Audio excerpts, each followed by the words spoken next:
কি সুন্দর বিরিয়ানির সুবাস বেরোচ্ছে। এই ভাই তো মনে হচ্ছে কিনে নিয়ে যাচ্ছে। আমি আজকে আমার মাছজনই কিনে নিয়ে যাব। এই টেবিলটা পরিষ্কার কর, প্লেটটা পরিষ্কার কর। এই ভদ্রলোক আবার কি রে? এই ভাই, এই আপনার কি লাগবে? ও ভাই, বলছি এই জায়গায় কি বিরিয়ানি বিক্রি করেন? এই তোর কি মাথা খারাপ? দেখতেছিস না এখানে লেখা রয়েছে ঢাকা কাচ্চি বিরিয়ানি হাউস। এখানে বিরিয়ানি বিক্রি হয়। ও ভাই, আমি তো পড়ালেখা জানি না, তা পড়বো কি করে? তা করছিলাম কি, এক বাটি কয় টাকা ভাই? এই তুই কি পাগল? ও না, না। বাড়ি থেকে বিরিয়ানি বিক্রি করে, বক্সে বিক্রি করে।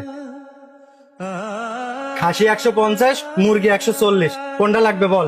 ওরে আল্লাহ, কি করছেন ভাই? এই 100 টাকা দিলি তো ওই পোল্ট্রির দোকানে ভালো একটা মুরগি হয়ে যায়। ও ভাই, করছি আমারে 40 টাকার বিরিয়ানি দেওয়া যাবেন না? আরে ভাই, এই বিরিয়ানি তোর মতো গরিব মানুষের জন্য না। ওই হোটেলে যা, 40 টাকা দিকে ডাল আর আলু ভর্তা খেয়ে চলে যা।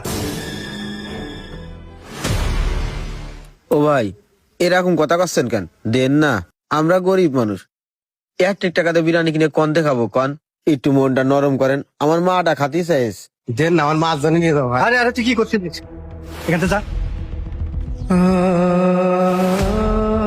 আশেপাশে না দেখি সব।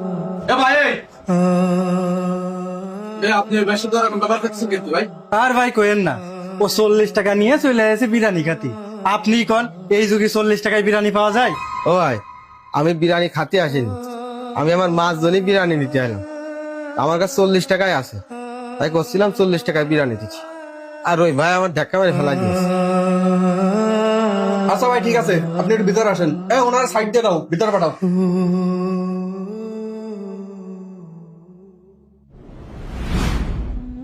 ভাই ঠিক আছো তো তুমি? হ্যাঁ ভাই। কি হয়েছে? ওই ভাই তোমার ধাক্কা দিল কেন? ভাই, আমি আইলাম বিরিয়ানি কিনতে, ওই ভাইরে করছি আমার কাছে 40 টাকায় আছে, আমার মার মনে বিরিয়ানি খাতি মন চাইছে, আমারে 40 টাকার বিরিয়ানি দেন। ওই ভাই তখনই আমার ধাক্কা মেরে ফেলাই দিয়েছে। আচ্ছা আচ্ছা ভাই, তুমি কি করো? ও ভাই, আমি এই বাজারে একটা ভাড়ার ভ্যান চালাই। তোমার পরিবারে কে কে আছে? আমার পরিবারে আমার মা আর আমার একটা ছোট বোন আছে। আর তোমার আব্বা? তোমার আব্বা কোথায়? আমি মেলা ছোট থাকতে আমার আব্বা মারা গেছে, আমার আব্বার চেহারাও আমার মনে নেই। জানেন, আমার আব্বার কথা মেলা মনে পড়ে, কিন্তু কিছু করার নেই ভাই, আর কোনোদিন দেখতে পারবো না। আমার আব্বা যদি পয়সা থাকতো, তাহলে আমি হয়তো আপনাদের মতো এরকম হোটেলে বসে বিরিয়ানি খাতে পারতাম।